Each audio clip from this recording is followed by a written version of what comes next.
and let us all do we can to build a better future. Daniel, you got a final story for the people. Maybe this will put a smile on people's faces because I'm reading the title and I like it. Yeah. What is everyone going on? Yeah. So, it's all Wall Street bets today and yesterday. Just been this has been a really fun news cycle, I gotta say. It's not like the usual, hey, like 5 people died over here, now people are protesting. This is like, haha, little guys in their pajamas beat Wall Street, and this is another one of those stories from another angle. And this one's from the point of view, we should all be very sad, of 2 short sellers who lost a lot of money. And we should feel very, very sad that they had to not make money.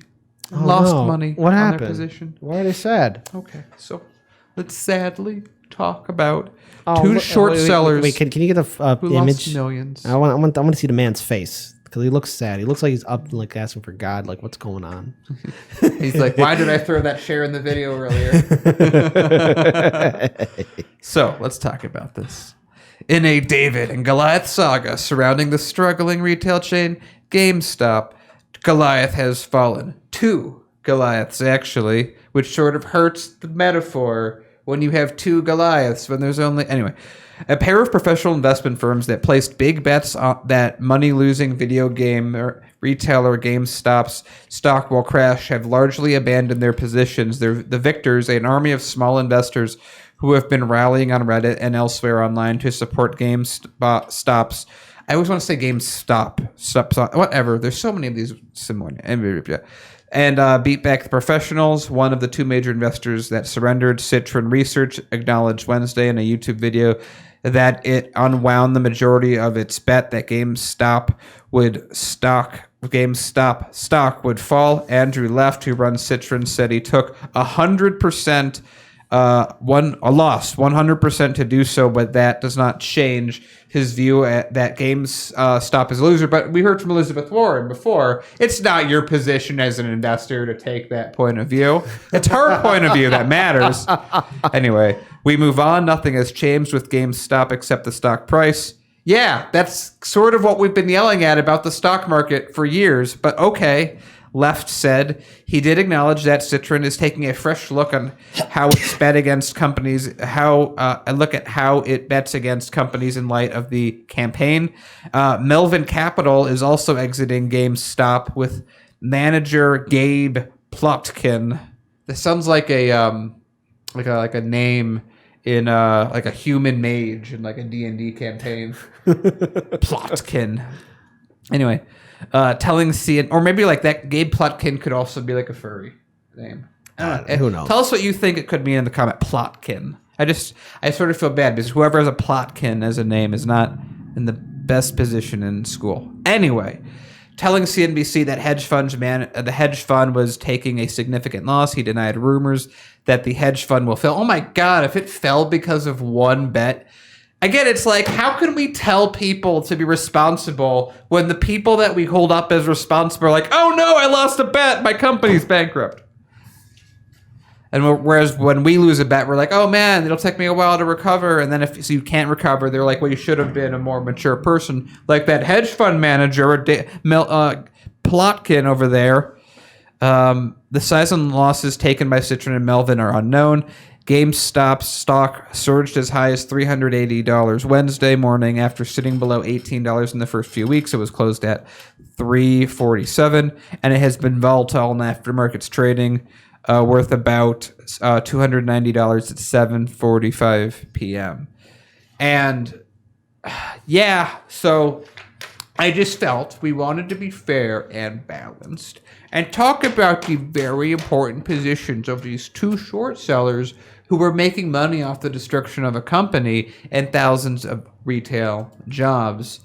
Because, of course, they care. Like Elizabeth Warren said, they care. They really do care about this. And Warren wrote a letter on their behalf, or asking, having a letter saying, well, I care about the workers and I care about the stockbrokers, but at the end of the day, I mean... Can you pass me that sheet over there again? So I think we should do it again because there's a number of people that were not here the first time we ran this, and I'm going to do an abridged version right now to re-explain to people what it means to short sell. And remember, I should have added this in the first time, only certain wealthy people, wealthy fund managers, have the legal ability to short sell. So here's how it works. Ready?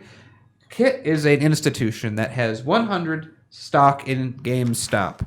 Right there. I am a short seller. I want GameStop to do really bad, and I think they're about to lose a lot of money. So what do? As I say, Kit, I would like to borrow that 100 stock from you, and I will pay you a fee for letting me borrow the stock, and I will return the same number of stock that I gave you originally. And so at this moment, GameStop is worth, pull the camera on me, $1. Okay. So I have bought these 100 shares from Kit for $100. And my hope as a hedge fund is that it sucks. And how do I do that? How do I make it happen? Well, I get other people around me to do the same thing. I let known. I talk to people on CNBC and such and say, man, this GameStop, you didn't hear it from me, but they're doing really bad right now. I have some insider information that's not insider information that they're doing really bad. I talk to other people in other hedge funds. They also copy what I do. And then what happens is the price of the stock drops down, in this case, 90% to 10 cents each.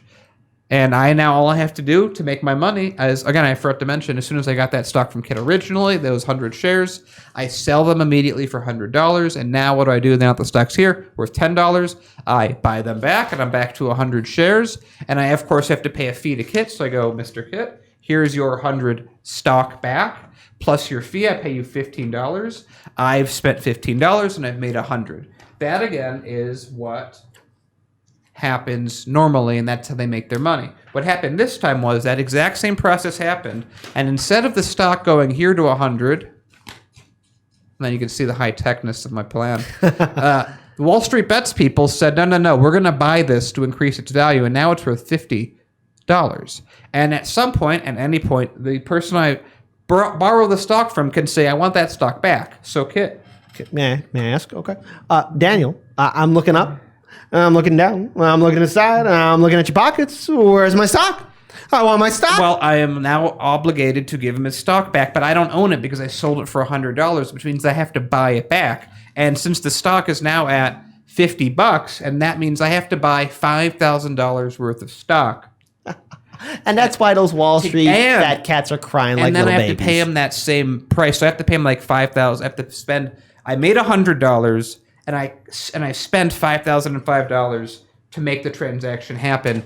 Kit's left with his original stock, and that is what WallStreetBets did to these short sellers that lost their shirt, that are freaking out because they bought the stock at a very low price like it is there, and now it's worth a lot of money, and they were forced to sell it back. So they bought so much of it, and now they had to sell it back. So they lost many magnitudes more to buy that stock back because they have to give it back to the original owner. And also, I just wanted to acknowledge a couple of chats here. Oh, I want to hold on to that. No, hey. I want my stock. Not yet. So first, by the way, that's real stock. That's what it looks like. Shout out to E. Heller, who says, welcome to How I Stonked Your Short Sell, starring Kit and Daniel.